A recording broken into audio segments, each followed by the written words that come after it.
I think we are live. Let me see. Test. 1, 2, 3. Is this coming through? And can you hear and see me? Good evening, good afternoon, good morning, whatever time it happens to be in your local area. Lee Hayward here with a live video Q&A for the Total Fitness Bodybuilding YouTube channel, for the Total Fitness Bodybuilding Facebook page. If you are joining in right now and you can hear me and you can see me and this is coming through good on your end, please do me a favor and let me know by typing into the chat window or the comments box or wherever you happen to be. Whether you're watching this on the YouTube channel, the Total Fitness Bodybuilding YouTube channel, or if you were watching over on the Total Fitness Bodybuilding Facebook page, let me know and just see if this is coming through loud and clear. All right, let's see. Lee is saying it's coming through loud and clear. We have Dan saying it's loud and clear. Orville is saying it's all good. So we got people from YouTube and Facebook saying it's all good. Good. Excellent. I always want to do that audio, video check, make sure that it is coming through. Because there have been situations where I've started these live chats in the past, started answering some questions, rambling on, then realized, the mic was on mute or the settings weren't picking it up or whatever, right? So it's sometimes frustrating. And then I get halfway through a question before I realize people saying, hey, dude, we can't hear you. So coming through loud and clear, thumbs up. We're good. All right. So the way these video chats work, all right, I know we have a lot of regulars tuning in because I recognize a lot of the names. But we do have some new people joining in as well. So the way these video chats work for the benefit of everybody is I'm going to be hanging out here for the next hour, answering questions and topics of discussion that you want to share related to fitness and nutrition, any specific challenges you have when it comes to building muscle, losing fat, any questions about your workouts or your nutrition. Feel free to type those questions and topics of discussion into our chat window, and I'll do the best that I can to help you out over the course of our chat today. And if for some reason I can't help you, because I don't claim to know it all, right? I've been around the fitness industry for over 30 years, and I have picked up a few things along the way and coached hundreds, if not thousands of people along that timeline. But I don't claim to know it all. So if I can't help you, then I will try and point you in the right direction to somebody who can, or we'll do something one way or another. But usually we have a pretty good chat and we get some good content out of these. So again, welcome. Nice to have it. Nice to have a lot of people tuning in. And it is coming through on Facebook as well as on YouTube. So that is excellent. Good. All right. So let us jump right in and see what we've got coming through here. I'm just going to scroll through. We have, let's see, Dan joining in, Orville, Amet, I think it is. Amet's joining in. Welcome. Neil's joining in. Good morning. So Neil, you must be over. Where are you located? Let me know where you're located because it's a good evening for me here in Newfoundland, Canada. Good morning for you. Maybe you're over in Australia or somewhere in that corner of the world, even though there's technically no corners in the world. It's a ball. We like to say corner of the world. So Neil, you must be from somewhere else. If it's in the morning. This is probably a Saturday morning for you, I would assume. Let's see what else we got there. We have Current News joining in from India. Welcome. Glad to have you tuning in.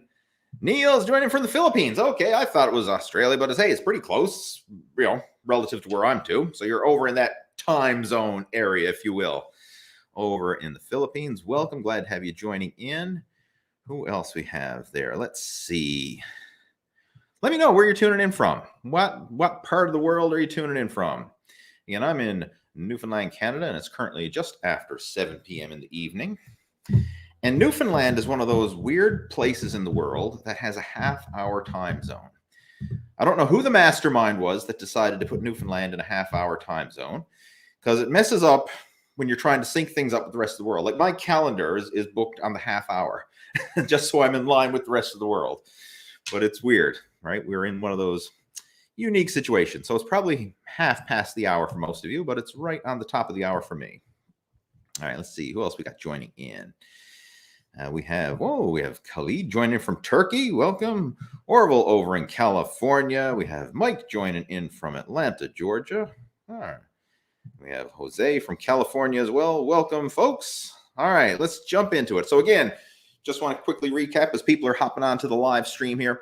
The purpose of this is to do a live Q&A. So if you have any questions or topics of discussion that you would like to discuss related to fitness and nutrition, building muscle, losing fat, anything along those lines, feel free to type those into our chat window, and I'll do the best I can to help you out over the course of our chat today. And I also want to let you know that there's really no such thing as a stupid question. All right? If you have a question, that's a legitimate question. I know some people, when I say there's no such thing as a stupid question, some people go out of their way to try and find a stupid question to prove me wrong.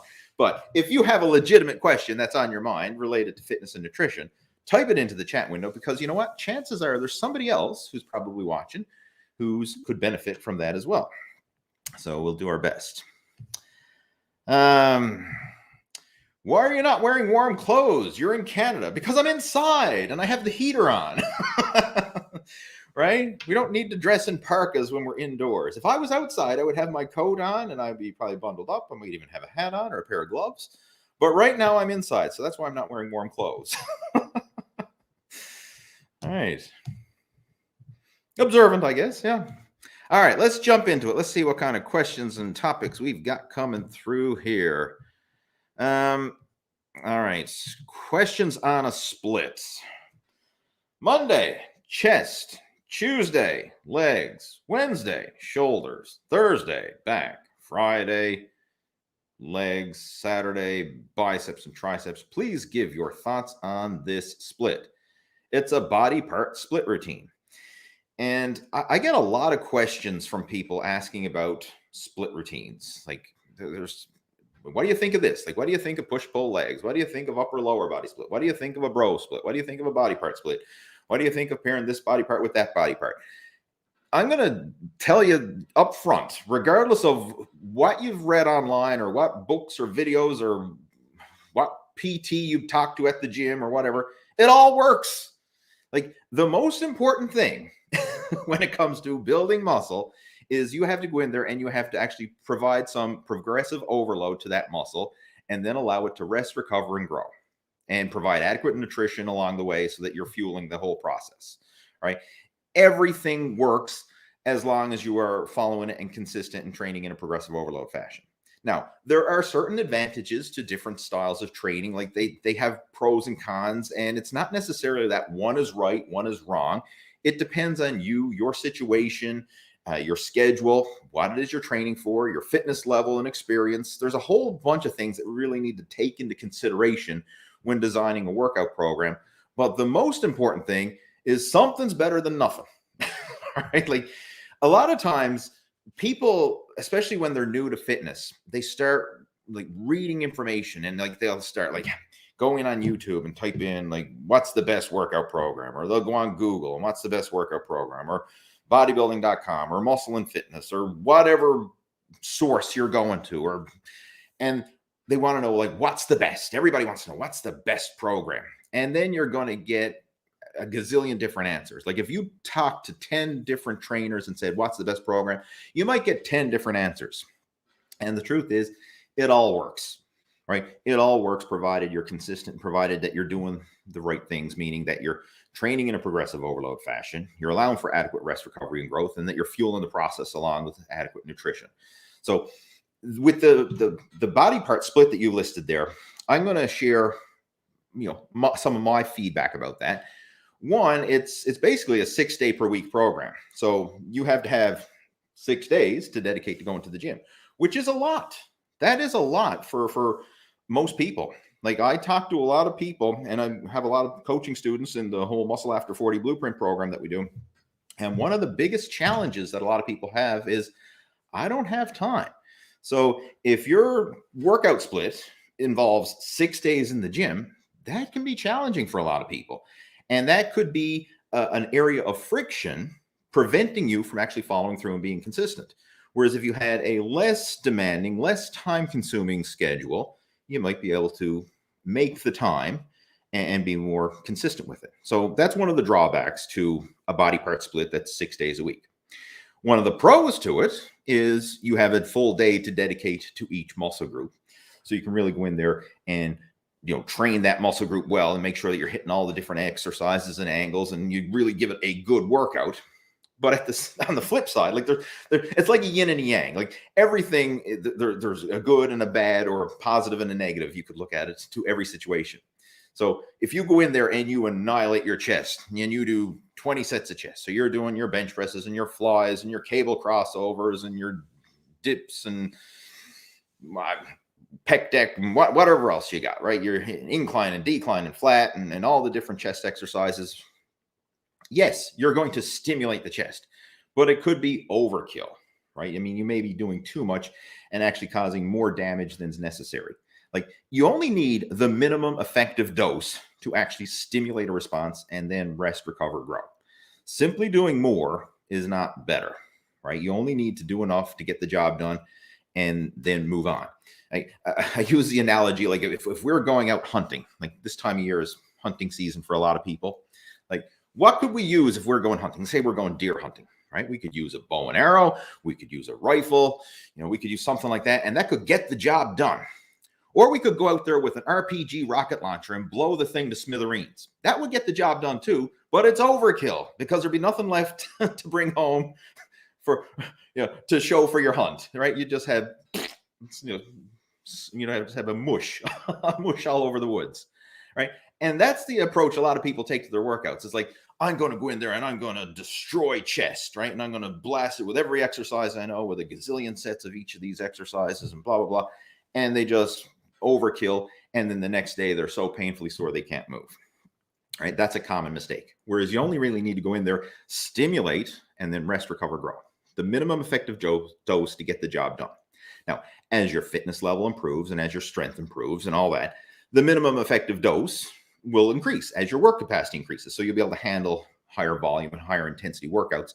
But when you're starting off, you don't need to annihilate the muscle group. And very often when you're doing a body part split like this, in order to justify your chest day, very often you probably go in there and do too much for it. Another drawback as well with a body part split routine like this is if you miss a day for whatever reason, you get busy, life gets in the way, there's a snowstorm, the gym is closed, holidays, whatever, something happens, you can't get to the gym, then you're really creating large gaps between workouts, right? Large gaps, because right now you're only hitting it once every week. And then if you miss a day or two, now you're spacing out even more, right? And you're really creating big, large gaps. And then how do you go about picking up the pieces afterwards, right? Like, do you just skip that workout and then not train that same muscle group till next week? Or do you move the whole program ahead? Like, what do you do? It can really create some confusion and just throw the schedule off if you happen to miss a day when you're doing a split routine like that. So again, personally, I'm not a big fan of it. All right.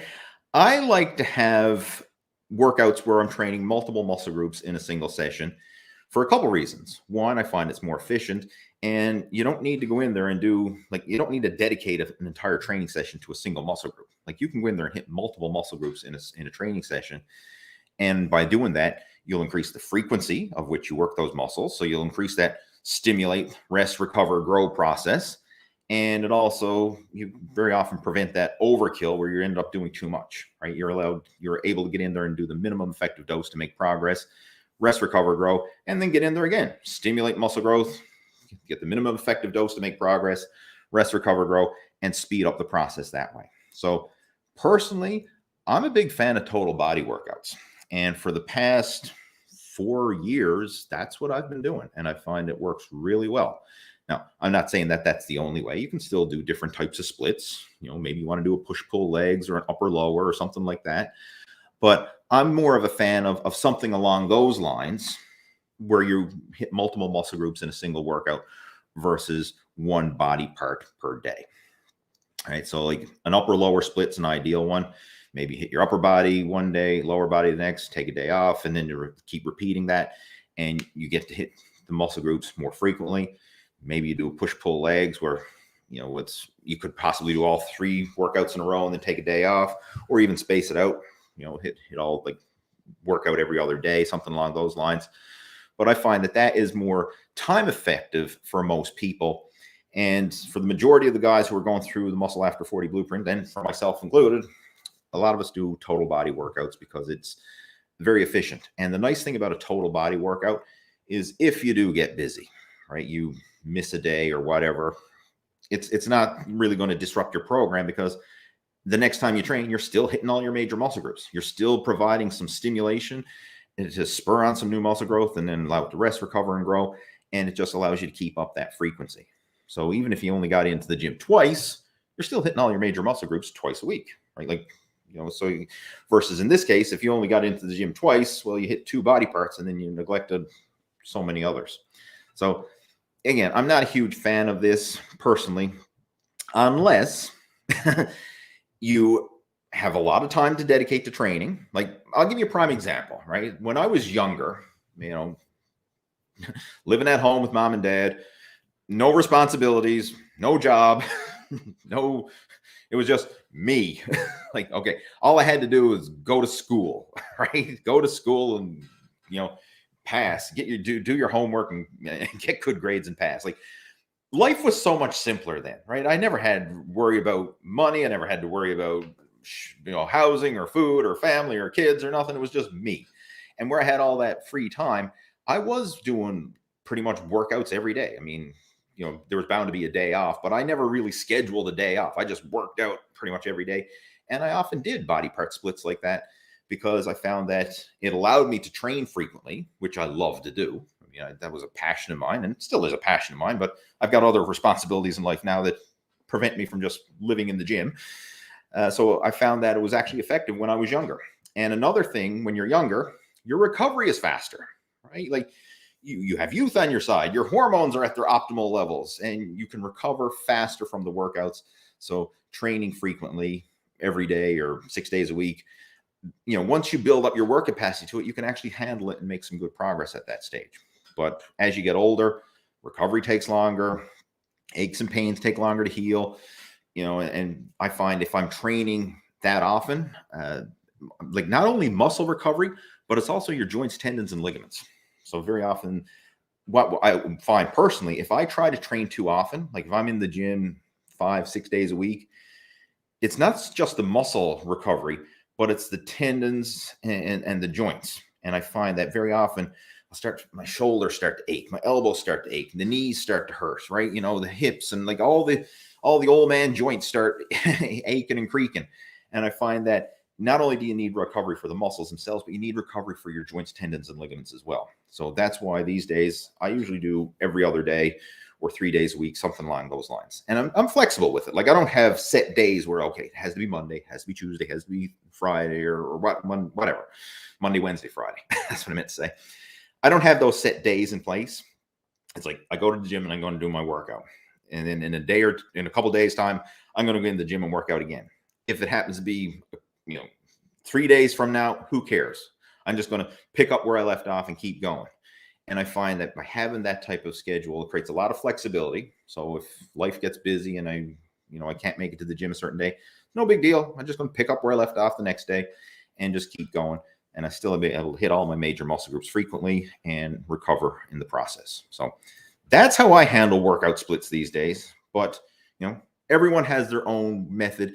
And as I mentioned earlier, it's not right, wrong, good, bad, or whatever. It depends on you, your situation, your schedule, your fitness level, all that kind of stuff. So you have to factor that in.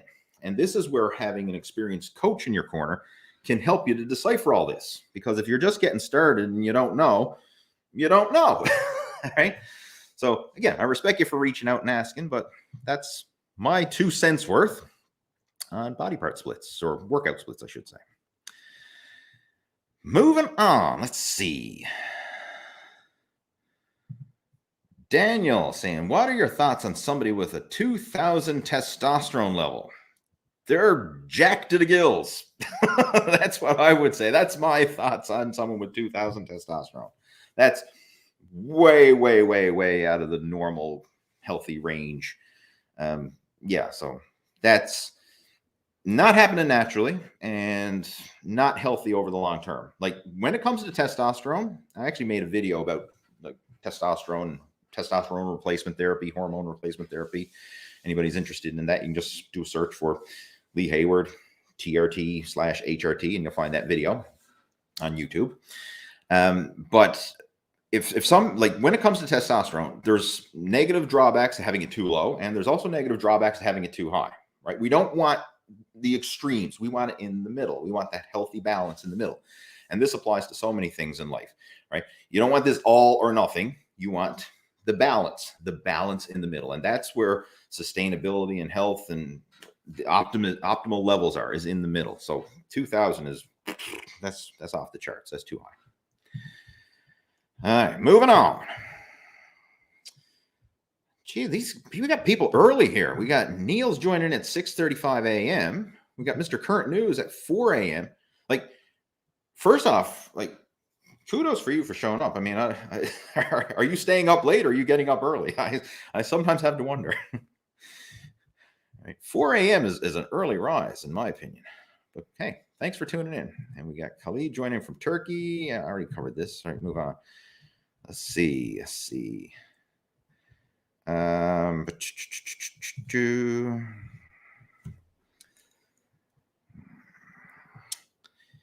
Can you answer my above question about a split? Yes, I did. All right, Neil's joining in. I tried a while ago rope pull-ups and found it easier on my shoulders but hard on my forearms and grip. Makes sense. My shoulder pain has been relieved when doing pull-ups. How did this happen? All right, interesting question, or I don't know if it's interesting situation. First off, you're absolutely right. When you do pull-ups and you use a rope, some people also use a thick, heavy towel, obviously one that's strong enough to support your body weight. What happens is it's not a solid, secure grip, right? You know, your hands are going to move. It's not going to be as solid as grabbing onto like a pull-up bar. So when you use a rope, you're in an awkward position for your hands. It's going to create a lot more stress on your grip. You know, your grip is going to be the limiting factor and really come into play. So if your goal is to build grip strength, rope pull-ups or towel pull-ups can be an amazing exercise for that. And it's more of it makes the exercise harder. So it's more functional, more demanding, if you will. As for the shoulders, what I'm thinking is it's putting your body in a more neutral position, because if you're doing wide grip pull-ups, like that can be awkward on the shoulders, whereas you're doing the rope, your arms and everything are narrower, your hands are in a more parallel position, and this can place your elbows and forearms and all the joints in a better alignment, so there's less strain on the shoulder joint. Let me just move that question there so you can see what I'm talking about better. All right, so that's what I'd say is happening. You could also duplicate this by using different hand spacings with your pull-ups. So a lot of gyms these days have pull-up bars with multiple grips. Like, it's not just a standard straight bar.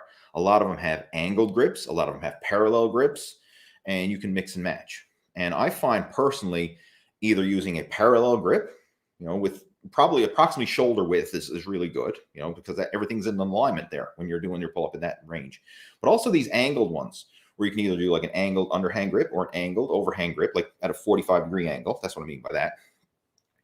That also changes the position, and it may be more mechanically comfortable, where things are moving in better alignment and placing less strain on the joints, tendons, and ligaments. And you might find that more comfortable as well. So you could try changing that around. And as far as the shoulder pain, when you're doing pull-ups, it's a fantastic exercise for stretching out your entire body. And I like to use not just the pull-up exercise, but stretching from the pull-up bar is one of the things that I do post-workout as part of my post-workout stretching routine. Just grab the pull-up bar and stretch, because it's stretching out. First, it's decompressing your spine, and it's also stretching out, you know, your shoulders, your arms, your chest, you know, all the muscles throughout your torso. It really helps to just stretch out all those muscles, and it can help to align the shoulders as well. So you find that it's a very therapeutic movement to do, stretching from the pull-up bar. And I like to vary my grips. So I'll go to the pull-up bar at the gym that has the different hand positions, and I use parallel grip and stretch from that position. I might use a wide grip, might use underhand, the angled grips, whatever, change it up. And I find that it's a really great stretch, and it's also good for building up grip strength as well. So it's a great little finisher to do at the end of your workouts, just stretching from the pull-up bar. And again, it helps to keep the shoulders and tendons and ligaments healthy, because even though you're stretching them, you're also stretching them under resistance of your body weight. So it helps to strengthen those tendons and ligaments as well. I would say that's why you're feeling some relief in the shoulders because of that. All right, moving on. Second up. Wet the whistle. All right, we have Jason from Oklahoma. Hope you're well. I am doing well. Thank you much. What's your opinion on the carnivore diet? Not a fan. I just throwing it out there. I'm not a fan of the carnivore diet, and I'll discuss it. Like, I'll share my, instead of just giving you a one-line answer and throwing it off and moving on, I'll just break it down.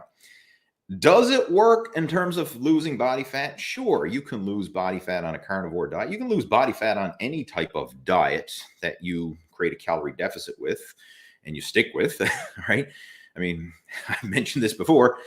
You can lose weight on a Twinkie diet, right?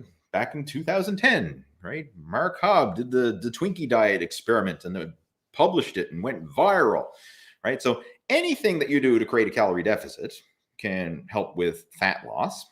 But is it optimal? Is it healthy? I mean, just because it works for losing fat, does that mean I recommend it? Heck no, right? We want to think of your overall health and fitness.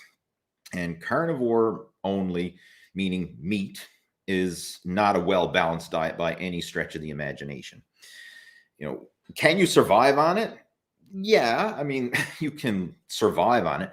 But can you thrive on it? I don't think so. And is it something you want to do for the rest of your life? Like, can you see yourself going the rest of your life without eating a carbohydrate, without indulging in a vegetable or a fruit or a grain or anything other than meat? Like, probably not. I mean, if you had to, yeah, you could survive. And that's why, like, humans are kind of like at the top of the food chain, if you will. It's because we are very diverse digestive systems where, yeah, we can survive on a carnivore diet if we had to. We could survive on a plant-based diet if we had to. But is it the optimal diet? No. The optimal diet is the combination of all these things. We want animal foods, we want plant-based foods, and we want a variety of them. So we're getting nutrients from all those different sources. We're getting the fiber and the phytochemicals and the nutrients and the enzymes and everything that your body needs to function at its optimal. But thankfully, we can survive on a varied diet, right? Our digestive systems are unique in that sense, where if there was no plants available, could you survive on simply animal protein? Yeah, you could. Vice versa. If you were somewhere where there was no meat available and it was just plants, could you survive? Yeah, you could, right? That's why we thrive and why we live the longest and all that kind of stuff. It's because we're very diverse and we can handle that kind of stuff. But is it optimal? No. We want a mixed diet. You want a well balance of animal and plant-based foods for overall health and fitness. And just think of longevity as well, right? Like, one of the drawbacks, like carnivore and keto, there's a lot of similarities there, because basically when you go into a carnivore diet, it's very similar, metabolic processes happening when you go into a ketogenic diet. And one of the biggest drawbacks I find when people go on those type of diets is it's a very toxic environment in the body, because protein by nature is acidic, right? When you eat protein, it's acidic, like amino acids, it's acidic. Plant-based foods, your fruits and your veggies, they're alkaline. So ideally, you want healthy pH balance in your gut and optimal digestion. You want to combine protein and veggies together to create the optimal environment, the optimal digestion and utilization of those nutrients. So you're getting the fiber, you're getting the enzymes, you're getting the phytonutrients, and you're helping to balance out that acid-alkaline balance, and it just helps to create a more healthy digestive and gut health, right? So that's what we want to focus on. So I'm not a fan of the extreme diets. I'm not a fan of anything extreme. As I mentioned before, that balance, that's where we want to be. That's balance is sustainability. These extreme approaches, I mean, yeah, it could work in the short term, but is it going to work long term? Probably not. And it usually leads to this all or nothing extreme where someone might go on it for several weeks, maybe even several months, depending on your level of willpower and dedication. But most people, when they're following these extreme restrictive diets, they eventually get to the point where they're like, screw it, I can't do this anymore. It's just fed up with it. And then they go to the other end and then just like, hell with it, I'm going to eat whatever I want. And then they usually go for the junk food and the crap and everything else, and then pile on all the weight they gained back. So we want to have that healthy, sustainable balance. So you're not getting into this all or nothing extreme approach where you're going off the rails and ultimately yo-yo dieting and undoing all the progress you made. All right, Orville is joining in. Welcome, Orville. He's a member of our Muscle After 40 Blueprint program. It says, I've been cramping during squats. No problems with other leg exercises. Haven't been going heavy. Any ideas why this could be? It's ultimately an electrolyte imbalance. That's more often than not, that's what cramping is caused from. If you're getting muscle cramps, it's usually some form of electrolyte imbalance. Usually it's sodium. And what often happens is when you don't have enough electrolytes, you know, the sodium, the potassium, the magnesium, all that kind of stuff in your body, or if they're out of whack, you'll experience muscle cramps. Sodium is the big one. Sodium is kind of like the master electrolyte, if you will. And if you don't have enough sodium, you can really suffer the consequences, especially the cramping. So what I would recommend, Orville, purposely increasing your sodium intake, especially in your meals before your workout, so that you have adequate sodium in your system to help avoid those cramps. And the reason why it's probably happening more so with the squats than other exercises is because that's such a big exercise. You're working so much muscle. And even though you're not going heavy, you know, like heavy is relative, right? Like you don't have to be squatting 500 pounds to be considered heavy or demanding. Like heck, you could be squatting much lighter weight, but because you're using so much muscle and it's such a big exercise, you know, you're utilizing more of those electrolytes. You're using up more water and all that in your system. So I'd say that's probably why you're getting the cramps with that. And I've experienced it too. I've gotten that. So one thing that I do when I'm at the gym, like first off, even before I go to the gym, with my water bottle that I take to the gym with me, I usually mix up a mix of amino acids and salt. I literally put, you know, scoop of essential amino acids, and then I put some table salt or sea salt or whatever. Like I put some salt into my water bottle, and then I sip on that so that I'm replenishing the electrolytes as I'm working out, and I find that helps. And I also, in the meal before the workout, I'll purposely add extra salt to it, right? And like even for that matter, like most of my meals throughout the day, like I will add salt to taste. I don't shy away from salt, and I'll even include high sodium condiments to my food, like soy sauce or barbecue sauce or salsa or whatever. Try to get the low calorie options. Like if you're using barbecue sauces and ketchups or whatever, like I go for the zero sugar ones. But a lot of them still have, you know, a fair bit of sodium in there, and that's fine. Like I don't shy away from sodium, because if you're exercising, you're sweating, you're drinking a lot of water, your body needs that sodium. Your body needs the electrolytes. And what's going to happen is, as long as you're drinking enough water and you're remaining active, your body will utilize what it needs and then flush out the excess. So you're not going to have to worry about like excess sodium or any issues with that, as long as you're drinking enough water for your body to utilize it and flush it through the system. So that's what I would do. I bump up the sodium intake, and I bet that would help to eliminate the cramps. More often than not, it will. Now, if for full transparency, if you do bump up your sodium intake and you do that little trick that I mentioned, like putting sodium, like just some salt into your water bottle at the gym and stuff, and it still doesn't help, then, you know, it might be something else that we need to look into. But I would start with that. Like 9 out of 10, that's probably what it is. It's just a sodium issue. And I think once you correct that, that should help. Another thing would definitely help as well with your workouts, especially when you're doing big exercises like squats. Make sure you're doing several progressively heavier warm-up sets. Like start with body weight squats. You know, just do some reps, go through the motions, get the muscles warmed up and used to the movement. And then maybe the empty barbell, right? Do a set with that, you know, and then start adding weight to it, and just, you know, multiple sets to warm up the muscles, warm up the joints, tendons, and ligaments, work them through the full range of motion. And very often that can help to minimize some of the cramps as well. So that's what I would recommend. And with those warm-up sets, they don't need to be high rep. Like a lot of people kind of shy away from warm-up sets, especially with big exercises like squats and bench presses and deadlifts, because they think, well, I don't want to burn myself out on my warm-ups and then not have any strength left for my work sets. So I'll just skip the warm-ups and jump to the work set. Do low rep warm-up sets, like maybe sets of 5 reps, right? Like even just doing 5 reps, 5 body weight squats, 5 squats with the barbell, 5 squats with some light weight. It's enough to still take the muscles through the full range of motion and warm up the muscles, joints, tendons, and ligaments, and prepare the body for those work sets. So if you're not doing enough warm-up sets, start adding in more of them, but keep the repetitions low so that you're not burning yourself out on those warm-ups, and you're still able to save your strength for the working sets that count, but you're getting the benefit of the warm-ups, the injury prevention, and of course, warming up the muscles, which should also help minimize the cramping issues that you're experiencing. So give that a shot and let me know how it works. All right, let's see. Khalid. Oh my goodness, I'm gone.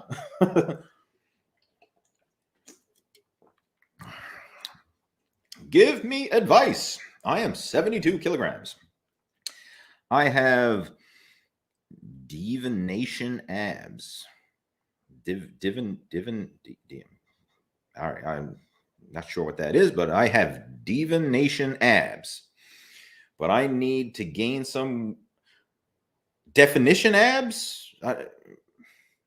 Maybe. I don't know. Anyway, I'll read the question and I'll try to decipher it after.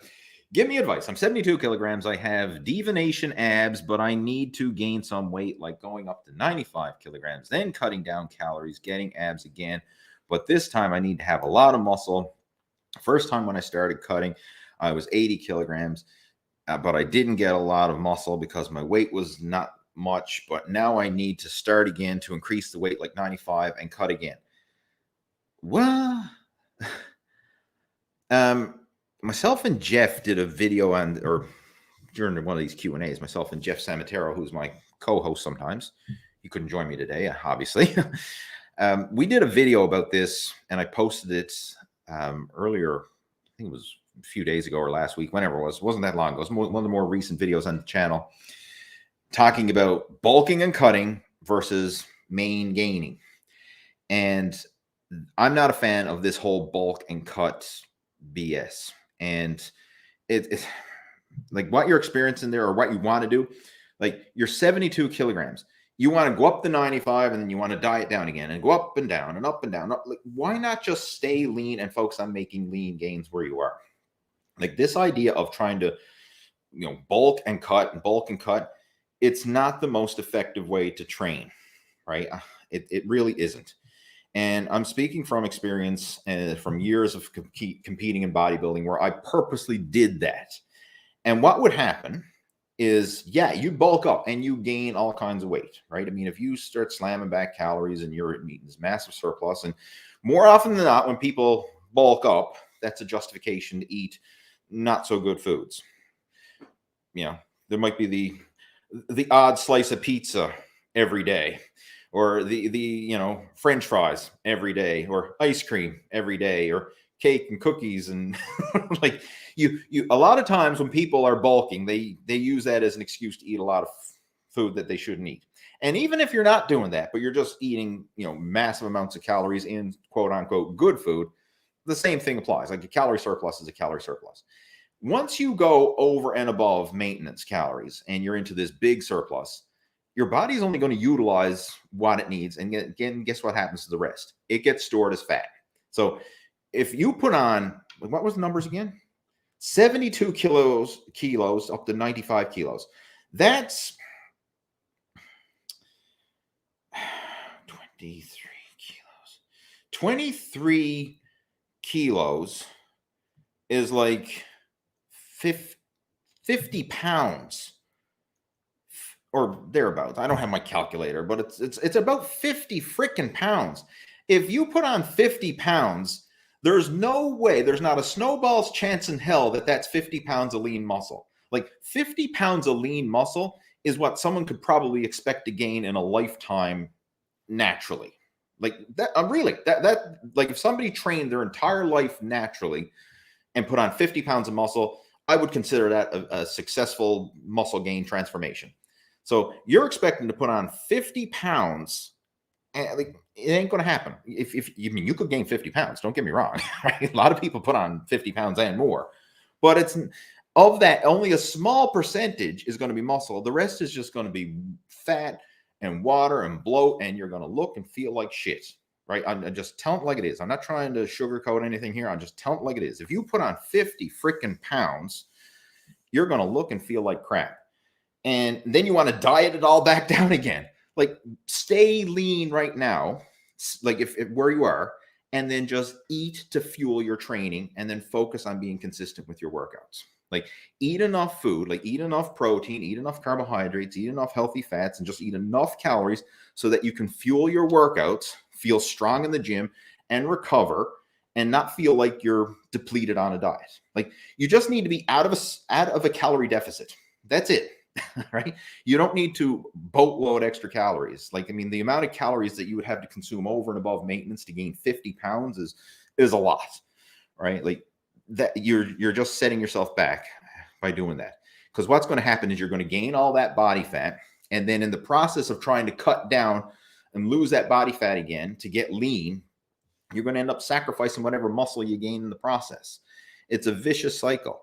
You're better off staying lean and just eating enough so that you can fuel your workouts, feel strong, and make gains in the gym that way, and have this slow, steady climb and enjoy the process and feel healthier and not carrying around all that extra body fat, and make slow, steady gains. And it'll actually be better aesthetically as well, because what happens if you gain 50 pounds, you just stretched your skin with all that excess body fat, and then you diet it back down. Like, every time you repeatedly stretch your skin and then diet it down, stretch your skin, diet down, you're going to build loose, flabby skin. And guilty, right? I made a video about loose skin. Like, I don't have super tight skin around my lower midsection anymore, right? And it's from years of bulking and cutting, right? So, I mean, I'm suffering the side effects of that. And there's not much you can do about it unless you go and get, tummy tucks and surgery or whatever. But I mean, it's not that extreme on my end, but in some people's cases it is, right? But you don't want to purposely be going through that. So, like, go back and watch that video that myself and Jeff did. It's one of the most recent videos on the Total Fitness Bodybuilding YouTube channel, where the title of it is Bulk and Cut versus Main Gain. Watch that. And prime example, like, look at the progress that like Jeff has went through this. And I mean, shows, you can see these before and after transformation, made amazing progress and built a lean muscular physique. Like, he's maintained visible abdominal definition while filling out his frame with lean muscle. So, like, he never got fat and out of shape and felt like crap in the, he's healthy and leaner and muscular and stronger by going through this slow building process versus just trying to unnecessarily bulk and cut. All right. It's not the most effective way to go about it. I'm totally against it. All right, moving on. Jose, what is a good time frame to exercise a day? 1 hour, 1.5 hours, 2 hours to do a good amount of burning? All right. Anything's better than nothing. All right. That's like saying, how long is a piece of string? It depends. Right? It depends. Like, what's a good time frame to exercise in a day? I'm probably going to just say this. It's probably more than you're doing now. Right? And that's all you really need to focus on. Like, trying to be better than you were before, instead of thinking like, because what's ideal is going to vary from person to person. If we're looking at someone who's brand new and never exercised before, what's the ideal time frame for them to exercise is going to be totally different than a seasoned athlete who's been training for 15 years and is at the peak of their game. Two totally ends of the spectrum, right? Someone who's working out consistently versus someone who's coming back to the gym after a layoff. Two totally different situations, and their work capacity and the ability to exercise is totally different. So there's no cookie cutter, one size all fits answer where it says like everybody needs to exercise for 1.56 hours per day to do a good amount of burning. It depends. It really does. But all you really need to focus on is trying to be better than you were before. So simple answer. Look over, like, what have you been averaging over the last month? Have you even been going to the gym over the last month? If not, how about we just start by going to the gym? Like, start with that. Just go to the gym. I don't know, even if it's a half hour a day, right? Or a half hour every other day or something, but just make a habit of actually doing some exercise.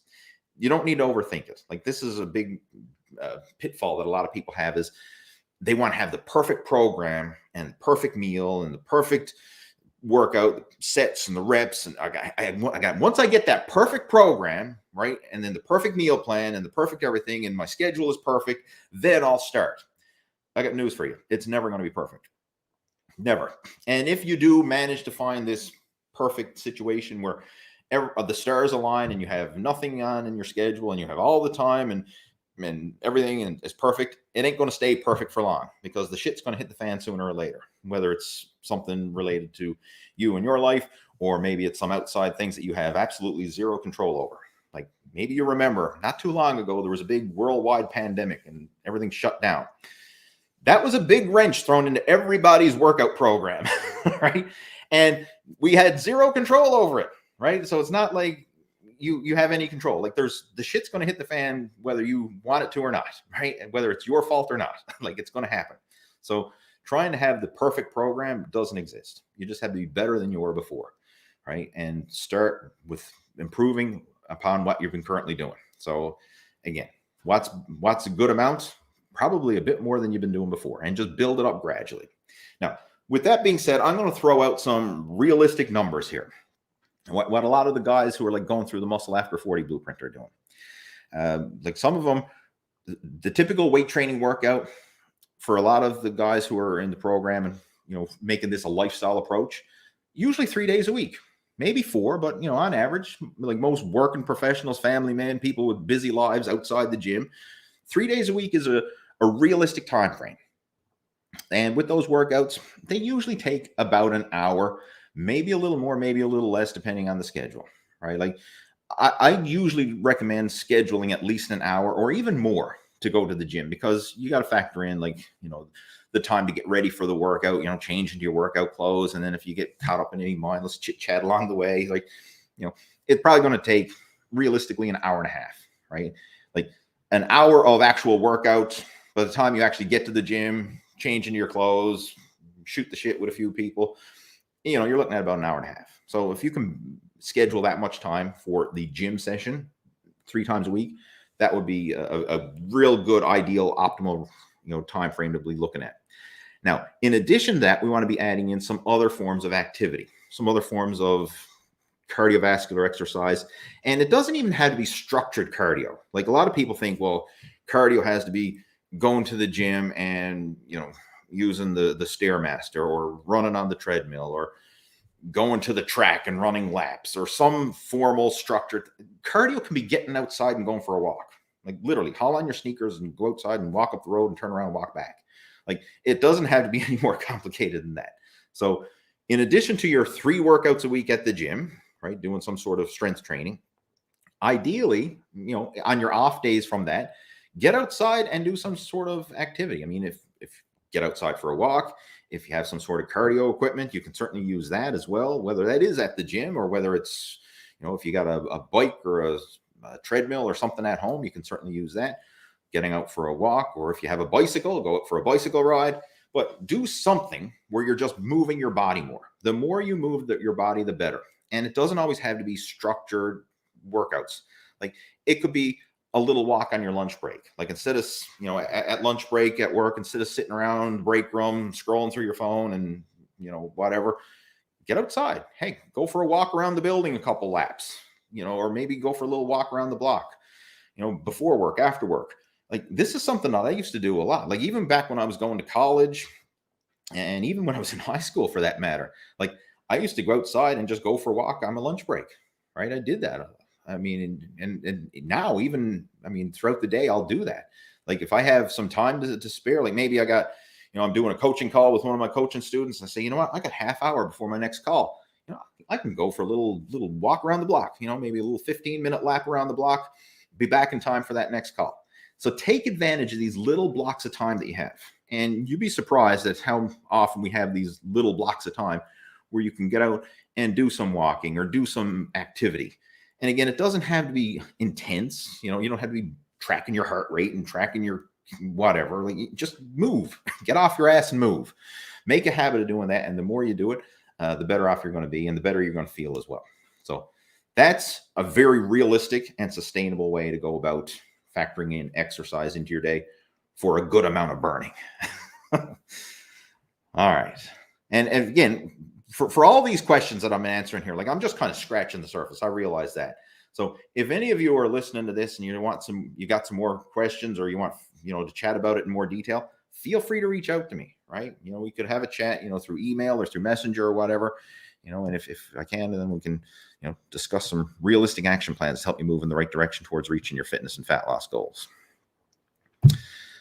All right, let's see what else we got there. So I'm going to have a wet me whistle first, and then we'll go.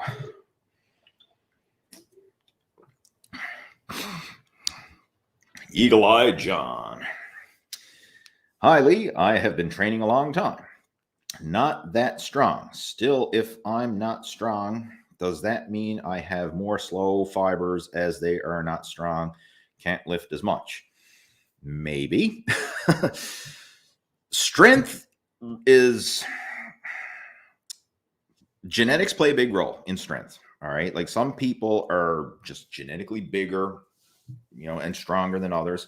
Some people do have more fast twitch muscle fibers and have more explosive strength. Some people are more slow twitch muscle fiber dominant and tend to have better stamina and are better suited for cardiovascular fitness. This is where you see the different body types. Like I know when I mention body types, like some people say, oh, they don't exist, but they do. You will see the tendencies. Like you will see like the ectomorph, like the kind of the naturally skinny, lean person. Then on the other end of the spectrum, you have the endomorph, the big, heavy, stocky set person.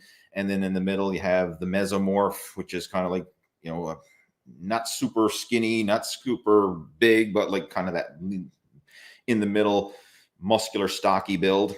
And then we have all kinds of different variations of those as well. But those are like the three main body types. You got the ecto, meso, and endo.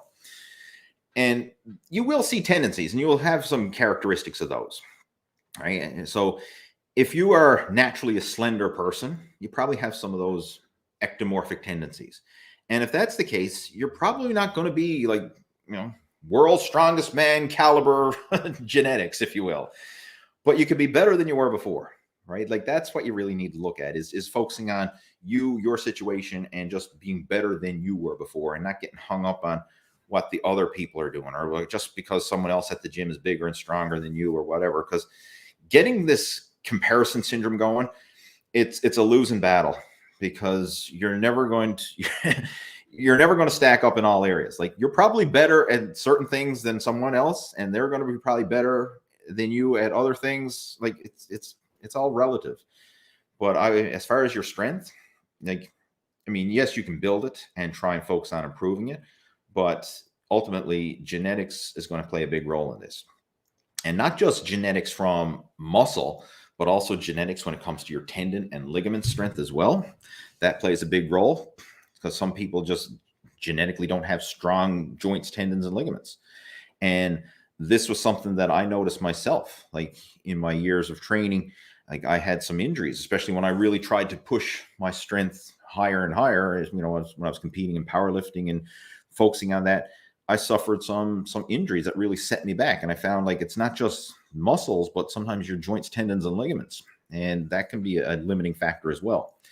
And very often when you see really strong individuals, and they're not super strong or not super big when it comes to size, but they might have very strong tendons and ligaments, and also their ability to generate strength, which is a trained attribute. And of course, there's a genetic component to it as well. But the ability to focus and muster up strength in that moment. Like you think of a competitive weightlifter or power lifter or whatever.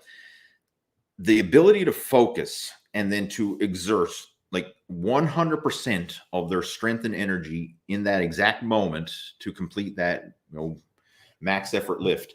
That's a skill that takes a lot of time to develop. To develop your central nervous system to fire at that elite level, right? To be able to perform and literally like empty the tank in that one all-out lift. Like it's not something that you can just do. To kind of put it in perspective, I remember I was reading about Usain Bolt, right? The world's fastest sprinter, world's fastest man. And when he's doing high level world record attempts, like he just doesn't jump out of bed and like, can run a world record sprint. It takes him over an hour of prep to get his body in the right environment and the right, physiological state and physical state and everything else to be able to put out that kind of world-class effort, right? It takes him over an hour of warm-up and mobility and drills and training and focus to get himself to do it. So there's so many variables that come into play in towards strength and performance, right? So simply saying I'm not strong, well, like that's a very limited point of view. Like you got to look at the bigger picture. And simply because you've been training a long time, that doesn't always mean that the training has been productive or effective. And I'll give you a real world analogy to make sense of this. Think of driving, like driving a car, driving a motorcycle, driving whatever, driving. Just because someone's been driving a long time, does that make them a good driver? Not always. Sometimes the people who've been driving the longest are actually the worst drivers on the road. All right. But for people who actually train and get coached and learn how to drive properly, like people who go to driving schools, high performance driving schools, racing schools, and they learn, the science and the skills behind driving, then that takes things to another level. Like simply the fact that you've been driving for 50 years doesn't automatically make you a good driver. Or the fact that you do a lot of driving doesn't always make you a good driver either. Like look at most, no offense to any who is a cab driver listening to this, but most cab drivers are not the best drivers, right? Just throwing it out there, right? Now, of course, that's a blanket statement, generalization, because I'm sure there are some cab drivers who are excellent drivers. But whenever I've gotten in taxi cabs, I'm usually my butt cheeks puckered because I'm like, holy shit, this guy is driving like an idiot. And I'm sure you can probably relate. But that's just proving my point. The fact that you've been working out a long time doesn't equal, performance, or doesn't mean that you're optimizing it. It just means you've been working out a long time, right? So there's a difference between productive and effective training and, simply doing it a long time. So chances are there's some areas in your program that could be improved upon, right? I'm just throwing it out there. I mean, not saying that you're not trying your best or you're not making progress, but there's probably areas that you can improve on, and this is one of them.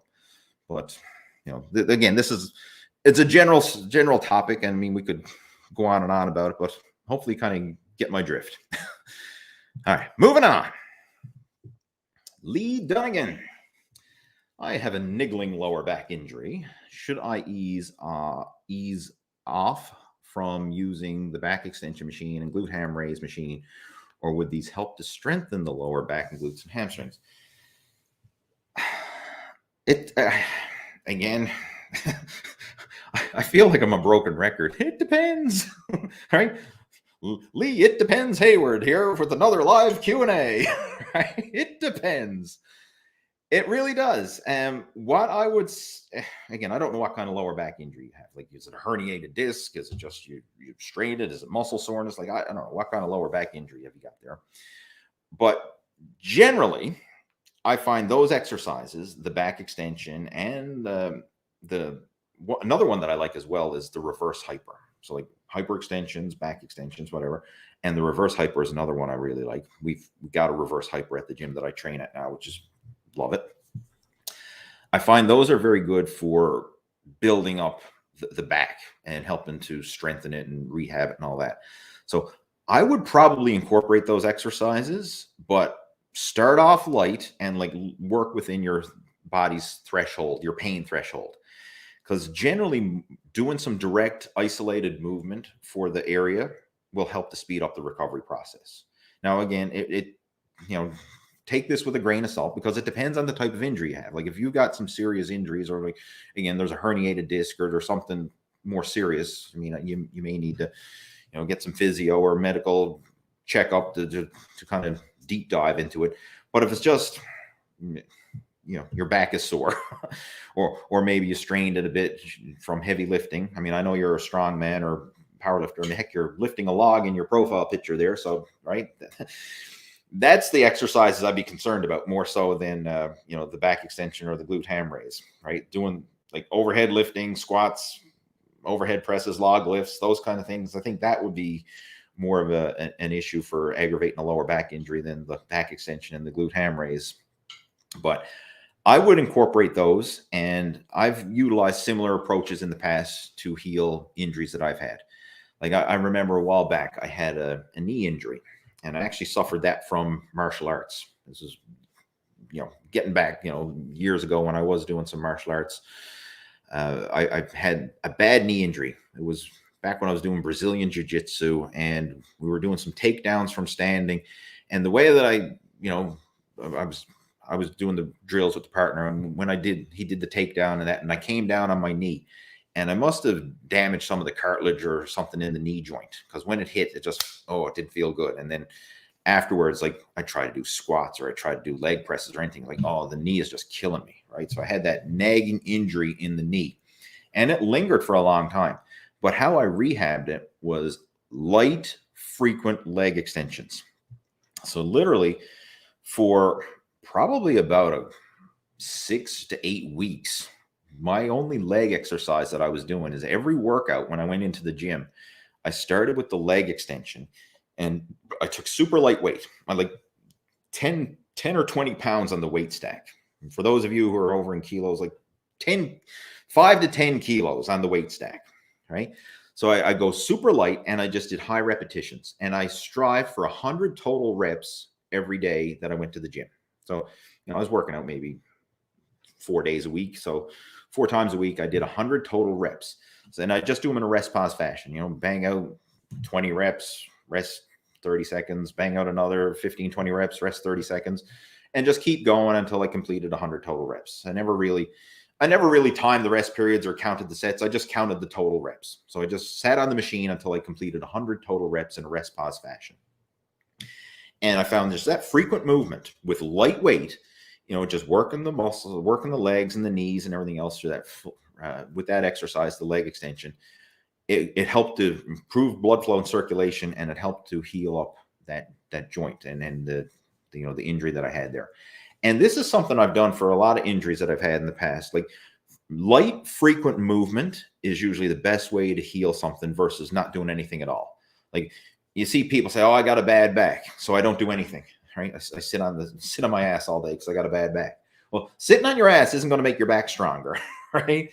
You got to use it, right? The old adage, if you don't use it, you lose it. Well, that applies, right? So you got to use it, but you got to use it smart, and you got to do frequent movement, light, where you're not stressing it and causing it to break down, but it's actually active recovery and helping to just increase blood flow, circulation, and to help to rejuvenate that area. So that's what I would recommend. So if you are using the back extension or things like that, like very light resistance, and if you're doing back extension, like just use body weight alone and do multiple sets. Like, just do it easy and stop before it hurts. Like, don't rep into the pain zone or trying to rep to failure or any of this crap. Just light and frequent movement, working within your pain threshold, and doing that will help to over time improve that. And also just working on some better mobility exercises in general, like starting to incorporate different stretching and core exercises and mobility work, maybe even look into doing some yoga and things like that. This can really help to strengthen the overall body and to bring up those weak links. Like, I'm a big fan of yoga for that, because with weight training, we tend to focus on like the big power movements, like your squats and your deadlifts and your bench presses and the big, big muscles, big movements, big weights. But then when it comes to a lot of the smaller stabilizer stuff and balance and mobility and stability, a lot of guys suck, for lack of a better word. And I'll give you an example. Like, you might see a power lifter in the gym who put 500 pounds on his back and, squat that, no problem, or rip 500-pound deadlift off the floor, no problem. And then get him to try and hold a yoga pose, and he topples over sideways because he got no balance or stability, right? He's shaking like a leaf, and then he topples over because he can't hold like a warrior pose or something like that, right? Or he can't do a downward dog because he's so stiff and inflexible. Like, working on that kind of stuff will really help to build your total fitness, right? I mean, that's what this is all about. This is total fitness bodybuilding here, right? And it's very often a missing link for a lot of people. So one of the things that I really try and, prioritize within my own exercise, I want to focus on cardiovascular fitness and get better at that. I want to focus on strength, get better at that. And I also want to focus on flexibility, mobility, and get better at that. So stretching, yoga, these type of exercises, very often it's a missing link in a lot of people's programs, but it can make a huge difference if you start incorporating it. So these are some things that you could start looking into to help, balance out your overall fitness program and potentially, not only heal, but prevent future injuries like this from happening. All righty. I'm going to get ready to include up soon because I've been going for over an hour. I always promise an hour and I usually flap my gab for longer. That's just me. I always over deliver or over talk depending on your point of view. Dario joining in. All right. Is it true that let me say that again. Is it true that everyone's body has a body fat set point that it's naturally comfortable with and that this varies from person to person? I don't know if everybody, all right, I haven't studied everybody, but there is some truth to that. And the set point is not just a physical set point. It's a lifestyle set point. It's an environment set point. We become like the people we associate with. So if you grew up in a family and people were overweight, out of shape, never had any structured to their nutrition, just ate whatever they wanted, ate whatever tasted good, and their exercise routine is like nil, then guess what? Their body fat set point is going to be quite high. For lack of a better word, they're fat and lazy, right? I know that sounds cruel, but it's true. So if you're around that type of environment where your friends and your family and your coworkers and everybody that you associate with, they're eating whatever the heck they want, they're not exercising, they're drinking alcohol, they're whatever, and they just let their health and fitness go to crap, their body fat is going to climb and their set point is going to be quite higher. Vice versa, if you're hanging around with active people, athletes, and people who are taking their nutrition seriously, who are exercising on a regular basis, and who are self-conscious and self-aware of their health and fitness, and are actively out there to improve it, their set point is going to be much lower, right? Regardless of genetics, regardless of how you were spit out of the womb and your genetic DNA and structure and all that, your environment has a bigger impact on your so-called set point than your genetics. Now, with that being said, genetics do play a role. As I mentioned before, we do have those body type structures. Like some people are just naturally lean, slender people. And even if they eat like crap, they're still skinny. It's those people who they eat and eat and eat and they never gain a pound, right? And then you see the other people, the endomorphs, and they look at a slice of pizza and they put on a pound, right?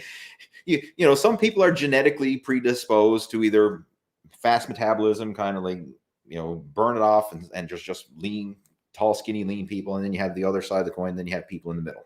So there is some truth to it, but the biggest thing that you really need to focus on is those environmental factors, the things that you can actually control, because we can't control our genetics or anything like that. We can't control how many fat cells we were born with. That's stuff that's just it's almost like if you're playing a game of cards and that's the hand you were dealt, right? You can't change that, but you can change your strategy of how you play those cards that you were dealt, right? So that's what you're in control of. And it's cool to talk about stuff like this, but I wouldn't waste much time and energy and effort on this because it's something that we have no control over. Our genetics, we can bitch and complain about it all we like, but you can't change them, right? You are what you are, right? You're going to be a certain height and that's it. That's genetics. You're going to have a certain number of fat cells. That's genetics. You can't change that stuff, but you can change what you do with it, your environment, your choices, your lifestyle habits, all that stuff is within your control. And that's where you should be putting the majority of your time and energy, is in the things that you can actually control, right? So that's what I would recommend. And, I know you've been following along me and my stuff for a while, and you've done several of the Lose Your Gut challenges and that. So you are proactively taking control of this stuff, but I wouldn't get too hung up on the whole set point idea. I mean, it is what it is. All you can really focus on is being better than you were before and optimizing your situation. Current News is saying, thank you much. Applause and hearts. Well explained to my question. You're welcome. Glad to help. Let's see. Jose is saying, is my 3-day split okay? Jose, I actually did a deep dive actually for Mr. Current News' topic of body part split routines earlier. So if you're just joining us, go back and watch the replay because I went into a deep dive of split routines, and I even talked about different split routines like this one, right? So basically just answered your question. So instead of repeating it, I'd recommend you go watch the replay after this is done. Neil, I'm currently on night shift drinking coffee while watching your stream. Thanks for answering the question. I'll give that dead hang stretch a try post-workout. Have a great weekend. All right. Hopefully you have a good shift. I would not want to work a night shift personally, but I know, hey, some people do it and they make it work. So kudos to you. Much respect. Hope the coffee is strong. And Stuart saying, good chat. Thank you much, Stuart. Appreciate it. And Sean, hello. You good? I'm good. You good, Sean? We're good. Thanks. You're welcome, Khalid. Glad to help.